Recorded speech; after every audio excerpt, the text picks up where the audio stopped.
Hey everybody, Brad Dasher here. It's Sunday. God, what is today's date? August 15th. Okay, I know this. If you haven't already subscribed, hit the subscribe button. Or I should say this the same way that the kid who I'm going back and forth with said, or don't. You have free will. Nah, never mind. Anyway, if you made it this far, hit the subscribe button. What's it going to hurt you? If you subscribe, maybe I'll subscribe to your channel. Anyway, so for now, it's been a day, but still not over. Got a lot of work to do. I've got to make a lot of money between now and Wednesday. Why Wednesday? Because Thursday's too late. Thursday I will be working. I don't fly up to Milwaukee until Friday morning. But anybody out there in Milwaukee, come out to the Milwaukee Irish Festival. You'll see me. We're playing late at night there at the Irish Festival. So, yeah. So, anyway, here I give tips and tricks usually to people who are brand new to this, because I've only been doing this for 10, 11 months. I have almost 1,400 dashes in that time, and I only work with the one app. It's really funny because, like, there's a guy who I really like, DoorDash Dan. I really enjoy him, but now he's multi-apping, so he's just like everybody else that's out there doing it. To me, it's only a matter of time. Monetizing YouTube videos, you're doing the multi-apping thing and all that, whatever. People grow and people change. Okay, and that's the thing is, expect people to change. I will probably change over the course of this. I'm not going to bullshit you on that.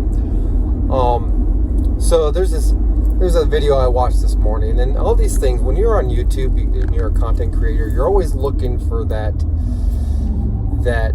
edgy, attention-grabbing headline. Okay. So Friday night, I was working Friday night, and I had a really rough time, especially later in the evening, around 9 o'clock Eastern Standard Time. Issues with the app. You would get sent things about an order, but the order wouldn't pop up on your app. Now, this isn't the first time that's ever happened, and I will end my dash, go back and start and all that, and reset my phone, all that, trying to get the app to work, and then you got to realize after a while, no, this is an app issue, and until they get this resolved, there's nothing you can do about it. Okay, so I watched this video, and the headline was, DoorDash is making you take bad orders. And I was interested, as someone, I like to watch other people's content and see what they're saying. Now, caveat, when I first started doing DoorDash, back in November of last year, I decided I was going to look up some videos, see if there's any tips or tricks and all, much like these videos I'm making now.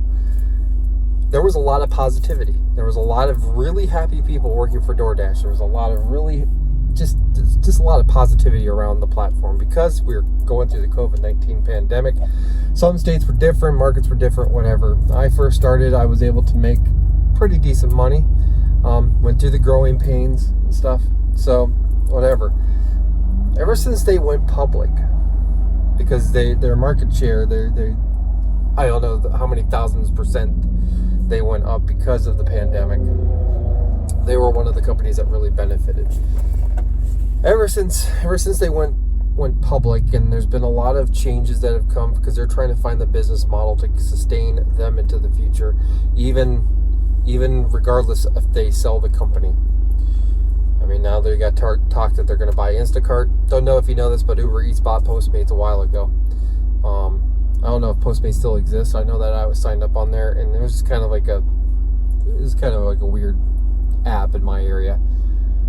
Never really took off, so whatever.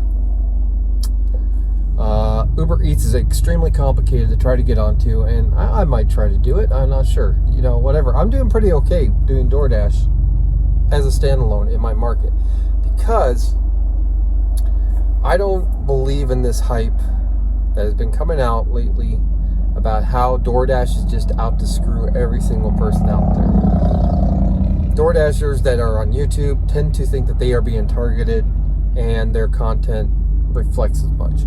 So it's the attention grabbing headline: DoorDash is requiring you to take bad orders. It was posted the day after there was an app issue, and it was at the exact time. The time in which that was specifically talked about was the time in which there was an app issue. And here's the thing: if you are brand new to this and you're hearing how if you decline you're going to get punished, why would you want to do it? Why would you want to work? Why would you want to decline anything? I don't get it, because you're creating an environment in which you're being told that you shouldn't decline things, but then, the crap orders, So, to me, when I started out the day, today, this is like my third or fourth time recording this video because I got interrupted and all that. Now I can't be interrupted because I have to go home, but to take care of some stuff, and then I'll be back out later. But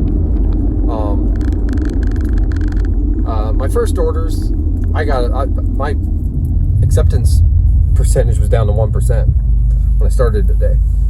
I got one order. It was $9 going like a mile and a half, and then I have made the decision, because it's not the same way that it used to be. I have made the decision consciously to decline any stacked orders, because the distance usually doesn't match the payout. Okay? Unless things are right next to each other. It's very rare that I will take stacked orders, but I will accept stacked orders if they are things that are presented while I'm picking up another order. That also comes with the caveat as well. So while I was taking care of the first order, I got, 3 or 4 other ones that they tried to stack with me, and they were not worth it. Then I got one that was worth it. It was only a couple miles extra. It was paying the same amount that the first order was, and I don't know if people know this, but usually DoorDash decreases the base pay by $1 when you take an order after you've already accepted one. So keep that in mind. All right. I also tried to not work during peak pays, because peak pays, the other night it was $1, and there were so many people working that no one was getting orders for $1. I mean, I get it. Any extra is great, but I don't know. People are desperate, okay? Everyone's desperate. We're trying to pay our bills. So I'm desperate too, and it's really scary when you're not making enough to pay your bills. All right? Anyway, so this thing talking about how we're being punished if we don't accept deliveries, when in fact what it was the glitch in the app. That was the problem. It wasn't that he was being punished. It was that everyone was having problems. But he used that attention-grabbing headline, and the thing is he hasn't changed it, because you can edit your headlines after the fact, okay, on YouTube. And I have done that many a time. I don't know what I'm going to call this one. Maybe I'll call it more issues. It'll actually be really, really cute. Yeah, actually, I just decided that's what it's going to be called. But I can't stand by and watch people that know that their content is being created to start enticing people into doing DoorDash, or to make them start movements and stuff like that, when they themselves are making money off of those videos that they've made, and they're using headlines they know that will just gain traction and get them monetized because of views. I can't condone that kind of behavior, because what's happening is it's bad information for the sake of making money. And I'm a content creator because I'm making these videos. I can't monetize my stuff because of my subscriber base, which is fine. And that's the thing too, is at the beginning there was a very passive aggressive beginning to it, and I'm just like, maybe you shouldn't have put out that video.